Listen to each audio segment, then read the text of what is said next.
Romantic कहानियाँ में आप सभी का स्वागत है। शादी का नाम सुनते ही मेरे दिल में एक अनजाना सा डर समा जाता था। समाज में शादी के नाम पर जो कुछ भी होता था वह सब मेरे लिए किसी भय व्याह से अपने जैसा था। मैं इस बंधन से दूर रहना चाहती थी, लेकिन मेरे बार बार मना करने के बावजूद मेरे घर वालों ने मेरी शादी तय कर दी। आज मेरी शादी की रात थी। उस रात जब हर लड़की अपने सपनों को उम्मीदों रंगों के पंखों के साथ अपने नए जीवन की शुरुआत करती है, तो मैं भी अपने कमरे में अकेली बैठी थी, आंसुओं से भीगी हुई थी। मेरे दिल में एक तूफान सा उठा था, मेरी सांसें जैसी थम सी गई थी। मैं अपने बिस्तर पर बैठी हुई थी, मेरे हाथ साड़ी के पल्लू से कसकर पकड़े हुए थे। मेरे मन में बस एक ही ख्याल था, काश मैं यहाँ से गायब हो जाऊँ, काश ये रात मेरे जीवन से मिट जाए। मेरे दिल की धड़कनें इतनी तेज थी कि मुझे लग रहा था जैसे वो मेरे सीने की चीर देंगी। डर की वजह से मेरे हाथ पैर बर्फ जैसे ठंडे हो चुके थे। तभी कमरे का दरवाज़ा धीरे से खुला और मेरे पति अक्षय अंदर आए। उनकी आहट सुनते ही मेरे आंखों की आंसुओं से धारा बह निकली। मैं बिस्तर की चादर की ओर से पकड़ लिया जैसी वो आखिरी सहारा हो। अक्षय धीरे धीरे मेरे पास आए और मेरे बगल में बिस्तर पर बैठ गए। उनकी नज़रें मेरे चेहरे पर टिकी हुई थी और मैं महसूस कर रही थी कि वो मुझे बड़े ध्यान से, बड़े गौर से देख रहे थे। मेरी खूबसूरती जो हमेशा मेरे लिए तारीफों की कारण बनी थी, आज मेरे लिए एक बोझ बन चुकी थी।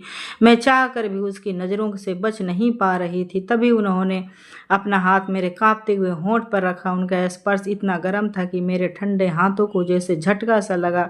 क्या हुआ रिया, तुम इतनी घबरा क्यों गई हो? उनकी आवाज़ में नरमी थी, लेकिन मेरे लिए वो शब्द भी इतने डरावने थे। मैंने कुछ बोलने की कोशिश नहीं की, लेकिन मेरी आवाज़ अगले ही पल में अटक गई। मैं क्या कहती कि मुझे इस रिश्ते से डर लगता है कि शादी के नाम सुनते ही मेरे मन में एक अंधेरा सा छा जाता है। जैसा मैंने बस सर हिलाकर इनकार कर दिया और धीरे से कहा, कुछ नहीं। लेकिन मेरी आंखों में और मेरे डर छुप नहीं पा रहे थे। अक्षय ने फिर पूछा, तुम इतनी इमोशनल परेशान क्यों हो गई हो?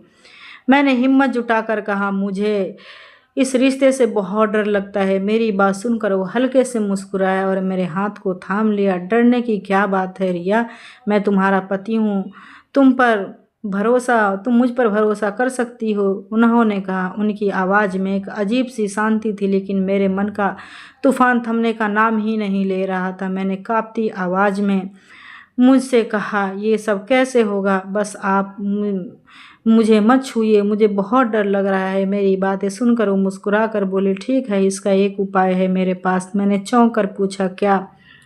वो उठे और कमरे में रखी एक छोटी सी डिबिया मेरे ओर बढ़ा दी। उनमें से एक गोली निकाल कर मेरे सामने लाए और मेरे हाथ में एक गिलास पानी से थमा दिया। ये लो, इसे खा लो, उन्होंने कहा। मैंने हिचकिचाते हुए पूछा, ये क्या है? अक्षय ने हल्के से हंसते हुए कहा, ये तुम्हारे सारे डर का इलाज है। उनकी बात मेरे लिए एक पहेली सी थी। मैं समझ नहीं पा रही थी कि ये गोली मेरे इस डर को कैसे मिटा सकती है, लेकिन मेरे पास और कोई रास्ता नहीं था। डर और घबराहट में मैंने वो गोली खा ली। अक्षय फिर से मेरे पास आए। उन्होंने मेरे हाथों को अपने हाथों में लिया और धीरे से मेरे माथे को चूमा। उनकी हरकतों में एक अजीब सी कोमलता थी, लेकिन मेरे मन भी डर से भरा हुआ था। मैंने खुद को उनसे छुड़ाने की बहुत कोशिश की, लेकिन तभी उन्होंने अपने शरीर में कुछ अजीब सा महसूस हुआ। मेरी आंखें भरी होने लगी, जैसा कोई मुझे नींद की गहरी खाई में खींच रहा हो। मैं चाह कर भी खुद को जगा नहीं पा रही थी। कुछ ही पल के बाद नींद की आगोश में समा गई। शादी के बाद पहले दिन मेरी सहेलियों ने मुझे घेर लिया था। वो सब शादीशुदा थी और मुझे इन रिश्ते के बारे में बताने लगी। उनकी बातें सुनकर मेरा मन और भी डर से भर गया था। उन्होंने कहा कि शादी की रात पति को अपने पत्नी का जरा भी रहम नहीं करता और वो तुम तो इतनी खूबसूरत हो रही है, तुम्हारा पति तो बस। उनकी बातें अधूरी छोड़कर वो हंसने लगी, लेकिन मेरे लिए वो हंसी किसी डरावनी सपने से शुरुआत थी। उनकी बातों ने मेरे मन की शादी की रात का एक ऐसा चित्र बना दिया जो मेरे को रातों से डर लगने लगी। जैसे जैसे शादी का दिन नज़दीक आता गया, मेरा मन चाहता था कि मैं कहीं भाग जाऊं, कहीं छुप जाऊं। उस रात जब अक्षय मेरे पास आया और मैं पूरी तरह से डर के साये में थी, लेकिन उन्होंने मेरी बातों को धैर्य से सुना और मुझे शांत करने की कोशिश की। शायद वो गोली नींद की थी, क्योंकि वो खाते ही मैं गहरी नींद में चली गई थी। मुझे अपनी शादी की रात का कुछ भी याद नहीं था, बस इतना महसूस था कि मेरे साथ कुछ हुआ था जिसे मैं समझ नहीं पा रही थी। सुबह जब मेरी आँख खुली तो मेरा पूरा शरीर दर्द से चूर था। मैंने करवट लेने की कोशिश की, लेकिन मेरे कमर में ऐसा दर्द था कि मैं आराह उठी। मेरे बगल में लेटे अक्षय तुरंत उठ बैठे। क्या हुआ रिया? उन्होंने चिंता से पूरी कहा। मैंने कहा, पता नहीं, मेरा सिर भारी हो रहा है और मेरे कमरे में बहुत तेज दर्द है। मैंने अपनी यादों को टटोलने की कोशिश की, लेकिन रात का कुछ भी याद नहीं आ रहा था। मेरी नज़र बिस्तर पर पड़ी, जहाँ मेरी चूड़ियाँ टूटकर बिखरी हुई थी। मेरे बेतरतीब और मेरी हालत मुझे बता रही थी कि रात में मेरे साथ कुछ ऐसा हुआ था जो मेरे लिए सहना मुश्किल ही नहीं, नामुमकिन भी था। मेरी आंखों से आंसू बहने लगे। अक्षय ने मुझे रोते देखा तो वो भी उठकर मेरे पास आ गए। रिया, ये सब तो होता ही रहता है, तुम्हें इस स्वीकार करना होगा। तुम इतनी खूबसूरत हो, मैं खुद को कैसे रोक पाऊंगा? और तुमको रात इतनी डरी हुई थी कि मुझे लगा कि अगर मैंने तुम्हें वो दवा ना दी तो मुझे अपने पास ना आने देती। उनकी बातें सुनकर मेरा मन और भी ज़्यादा भारी हो गया। उठकर बाथरूम की ओर चले गए। अक्षय अकेले रहते थे, उनके माता पिता नहीं थे। मेरे पापा को ये रिश्ता पसंद नहीं था। वो कहते थे अकेला लड़का, बिना परिवार का ये रिश्ता मुझे ठीक नहीं लगता। लेकिन मम्मी ने कहा कि वो अच्छा कमाता है, उसका अपना घर है, अगर उसके माता पिता नहीं हैं तो इसमें उसका क्या दोष है? आखिरकार ये रिश्ता तय हो ही गया। लेकिन मुझे क्या पता था कि शादी की पहली रात ही मेरी ऐसी हालत हो जाएगी कि मैं उठने बैठने से लाचार हो जाऊंगी। जब अक्षय नहाकर कमरे में आए तो उन्होंने कहा, रिया, इस घर में अभी तुम्हारी मदद करने के लिए कोई नहीं है, तुम्हें ही सब संभालना होगा, जाओ नाश्ता बनाओ। उनकी बातों से मेरी बुराई नहीं थी, लेकिन मेरी ऐसी हालत नहीं थी कि मैं उठकर कुछ कर पाऊँ। फिर भी मैंने हिम्मत जुटाई और बिस्तर से उठते वक्त मेरी कमर जैसे टूट रही थी। मैंने धीरे धीरे खुद को संभाला और किचन की ओर बढ़ गई। लाउंज में अक्षय फ़ोन पर किसी से बात कर रहे थे। उनकी बातें सुनकर मेरे चेहरे को शर्म की लाली छा गई। वो रात की बातें किसी से बता रहे थे, वो भी बिना किसी झिझक के। मैं चुपके से किचन में चली गई। कमर के तेज दर्द के बीच भी बड़ी मुश्किल से अपने और अक्षय के लिए नाश्ता तैयार किया। थाली में पराठे और चाय सजाकर हिम्मत जुटाई और धीरे से अक्षय से कहा, मेरी कमर में बहुत दर्द है, शायद रात को मैं तुम्हारे साथ वक्त ना बिताऊं। अक्षय उस वक्त चाय और नाश्ता कर रहे थे, मुंह की ओर ले ही जा रहे थे, लेकिन मेरी बातें सुनकर उनका हाथ हवा में रुक गया। उनकी भौहें सिकुड़ गई और उन्होंने ठंडी आवाज़ में कहा, रिया, मुझे तुम्हारे ऐसे बहाने नहीं सुनने, मुझे जल्द से जल्द बच्चा चाहिए। यही वजह है कि मैं तुमसे शादी करने की। उनके इस शब्द मेरे दिल को चुभ रहे थे। मैं नहीं जानती थी कि इस रात में ऐसा क्या हुआ था। मेरी हालत इतनी ख़राब कैसे हो गई थी, इतनी मुश्किल कैसे थी कि मैं खड़ी भी नहीं हो पा रही थी। अक्षय को मेरी तकलीफ़ का ज़रा भी एहसास नहीं था। वो बस अपनी चाहत पूरी करना चाहते थे, मेरी भावनाओं को परवाह किए बिना। जैसे ही रात गहरी हुई मेरा दिल डर से सिकुड़ने लगा। मुझे लगा जैसे कोई मेरे सीने को जकड़ रहा हो। अक्षय ने फिर से एक गोली मेरे सामने रख दी। मैंने हिचकिचाते हुए कहा, मुझे ये नहीं लेनी। वो बोले, ये नींद की दवा नहीं है। मैंने पूछा, फिर क्या है? उनकी आंखों में एक अजीब सी चमक थी। तुम्हें जल्दी माँ बनाने में मदद करेगी। उनकी यह बात सुनकर मैं स्तब्ध रह गई। मैंने वाक होकर उनकी आंखों की तरफ देखा। हमारी शादी को अभी 4 दिन ही नहीं हुए थे, वो भी पहले से ही माँ बनने की बात कर रहे थे। मैंने दाम्पत्य कांपती आवाज़ में कहा, कभी हमारी शादी के वक्त भी नहीं बीता और इतनी जल्दी क्यों? अक्षय का चेहरा सख्त हो गया। मुझे बच्चे की चाहत है रिया, मैं 1 मिनट भी बर्बाद नहीं करना चाहता। मैं ये नहीं देखना चाहता है कि तुम माँ बन सकती हो या नहीं, बस ये गोली खाओ। ये कहकर कि उन्होंने गोली मेरे मुंह के पास लाकर पानी का गिलास मेरे हाथ में थमा दिया। मेरे पास कोई चारा नहीं था। मैंने डरते डरते गोली निगल ली, लेकिन जैसे ही गोली मेरे गाले के नीचे उतरी, मुझे फिर से वही अजीब सा एहसास होने लगा। मेरी आंखें भारी होने लगी और मेरे शरीर पर जैसे नींद का जाल सा बिछने लगा। मैं समझ नहीं पाई थी कि अगर ये माँ बनने की दवा थी तो मुझे नींद क्यों नहीं आ रही थी।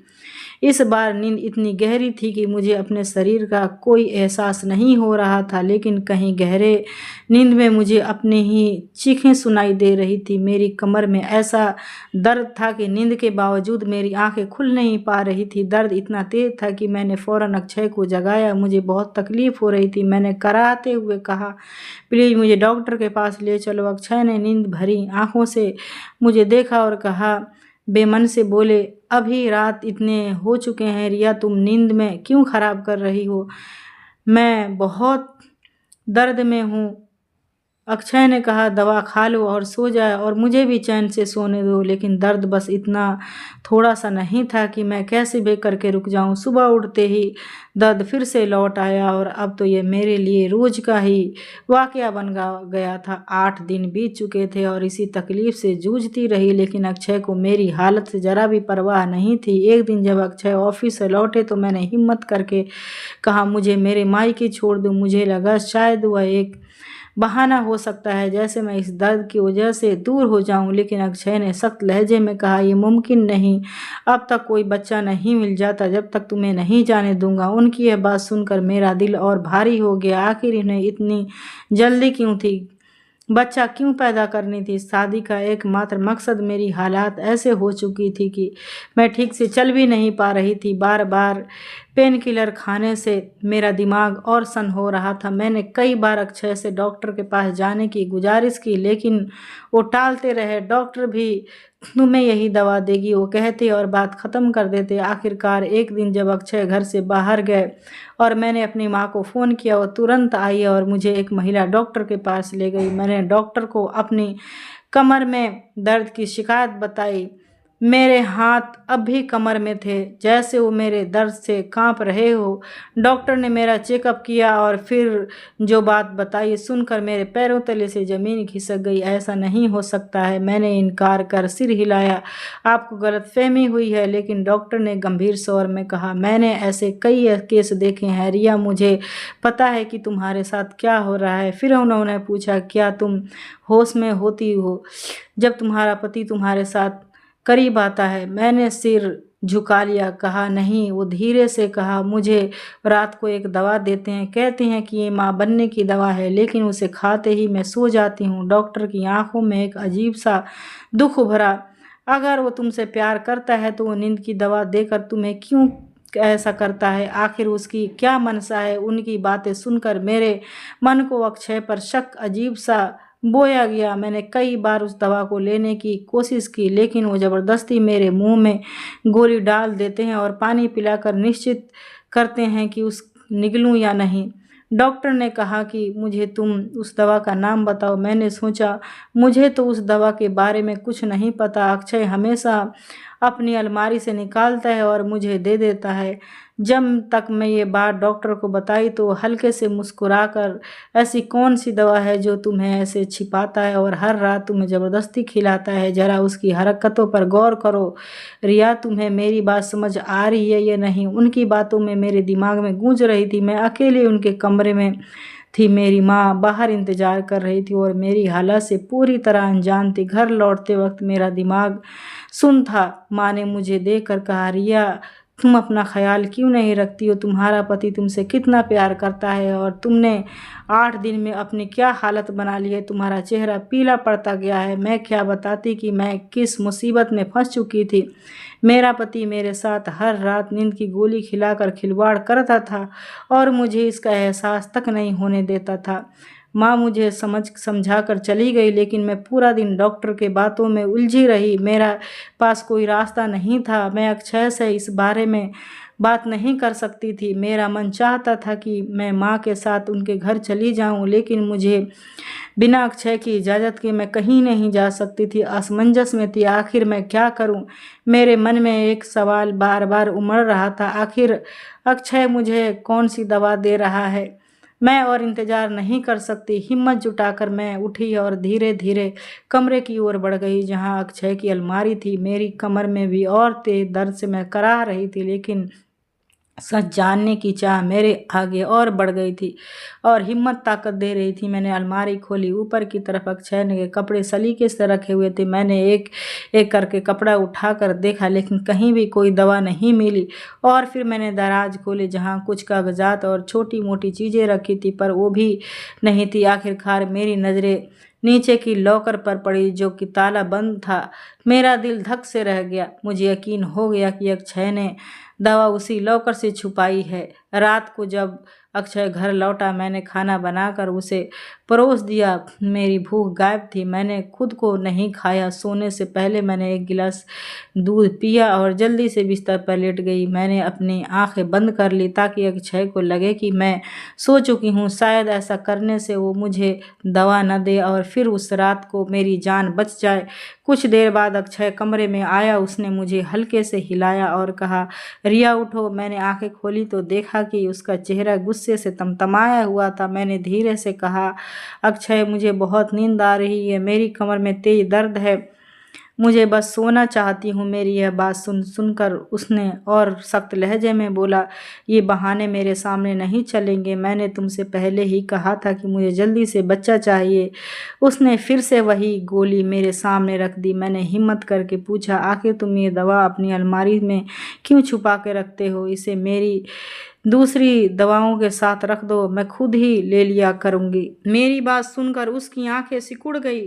तुम्हें कैसे पता कि मैं दवा लॉकर में रखता हूँ? उसकी आवाज़ में शक था। मैं घबरा गई। जल्दीबाजी में मैंने कुछ गलत बोल दिया था। मैंने बहाना बनाया। मैंने बस सोचा कि शायद उसने तुम्हें लॉकर में रखा हो। मैंने अलमारी देखी है पर दवा नहीं मिली। अक्षय ने ठंडी नज़रों से मुझे देखा और बोला, तुम्हें इतना परेशान होने की ज़रूरत नहीं। मैं तुम्हें रोज़ दवा देता हूँ और अब तक बच्चा नहीं होगा। जब तक मैं ये दवा देता रहूँगा। मैंने हिम्मत जुटाकर कहा, अक्षय मेरे पेट में कमर में बहुत दर्द है। तुम मुझे डॉक्टर के पास क्यों नहीं ले जाते? बच्चा पैदा करना कोई आसान बात नहीं है। इसीलिए सही हो जाऊँ खुद से दवा खाना ठीक नहीं है। मैंने सोचा शायद मेरी बात से वो रुक जाए, लेकिन उसने तल्खी से कहा, मुझे पता है ये दवा काम करती है। तुम्हें किसी डॉक्टर के पास जाने की ज़रूरत नहीं, बस तुम मेरी बात मानो। मैंने साफ मना कर दिया और आज कोई दवा नहीं लूँगी। मेरी बात सुनकर अक्षय का गुस्सा भड़क गया। उसने ज़बरदस्ती मेरे मुंह में गोली डाली और पानी का गिलास मेरे होंठों तक ले आया। मेरे पास कोई चारा नहीं था। गोली निगलते ही वही अजीब सा एहसास शुरू हो गया। मेरी आंखें भरने लगी थी और मैं फिर से नींद की गहरी आगोश में डूब गई थी। सुबह जब मैं उठी तो मेरी आंखें आंसुओं से भरी थी। मैं अपनी बेबसी पर रो रही थी। अगर ये हाल रहा तो मैं टूट कर बिखर जाऊंगी, मर जाऊंगी। तभी मेरे दिमाग में एक तरकीब आई और मैंने अपने फ़ोन का कैमरा चालू किया और वो एक ऐसी जगह रख दिया जहाँ से बिस्तर साफ दिख रहा हो। रात को अक्षय फिर से वही दवा दी और फिर नींद में चली गई। सुबह जब वो ऑफिस के लिए निकला, मैंने फ़ोन उठाया और रात की रिकॉर्डिंग देखने लगी। जो मैंने देखा उसे देखकर मेरे होश उड़ गए। मेरे हाथ से फ़ोन टूटकर बिस्तर पर पड़ गया। मेरा सिर चकराने लगा और मैं अपने माथे को पकड़कर बैठ गई। जो कुछ अक्षय मेरे साथ कर रहा था उसे कोई औरत बर्दाश्त नहीं कर सकती थी। मैंने तुरंत अपनी माँ को बुलाया और सारी सच्चाई उसके सामने रख दी। मेरी बात सुनकर माँ की आंखों में आंसू आ गए। मैंने उन्हें वीडियो दिखाई और वो फूट फूट कर रोने लगी। जब पापा को ये पता चला तो वो स्तब्ध रह गए। उन्होंने तुरंत अक्षय के खिलाफ पुलिस में शिकायत दर्ज करा दी, जहां में पता चला कि अक्षय की पहली भी शादी हो चुकी थी। उनकी पत्नी उसी वजह से तलाक दिया था। अक्षय नपुंसक था। उसकी कमजोरी को छुपाने की, दुनिया की यही साबित करने के लिए वह एक पूरा मर्द था। उसने मेरे साथ ये घिनौना खेल खेला और मुझे नींद की गोलियां खिला देता था और अपने मानवीय व्यवहार करता था। मेरे पापा मुझे तलाक दिलवाया और वह एक लेडीज डॉक्टर के पास ले गई थी और मुझे उसी ने बताया कि हर रात मुझे बलात्कार होता था। लेकिन साफ अक्षय ने मुझे पहली पत्नी के भी यही जानने के लिए किया था। मेरी ज़िंदगी को नर्क बना दिया था। उसने मेरे साथ ऐसा जुल्म किया था जिसकी मैं कल्पना भी नहीं कर सकती थी। इस दर्द अनुभव से मुझे तोड़ दिया था, लेकिन मेरे परिवार ने मुझे संभाला। मैंने फैसला किया कि अब मैं अपनी ज़िंदगी को नए सिरे से शुरू करूँगी। मेरे लिए यह आसान नहीं था, लेकिन मैं जानती थी कि मेरे पास हार मानने का कोई रास्ता नहीं था। दोस्तों, वीडियो कैसा लगा कमेंट करके ज़रूर बताइएगा। वीडियो अगर अच्छा लगा तो प्लीज़ लाइक और सब्सक्राइब ज़रूर करिएगा। फिर मिलती हूँ आपसे दूसरे वीडियो में। जब तक के लिए बाय बाय, टेक केयर, अपना ध्यान रखें।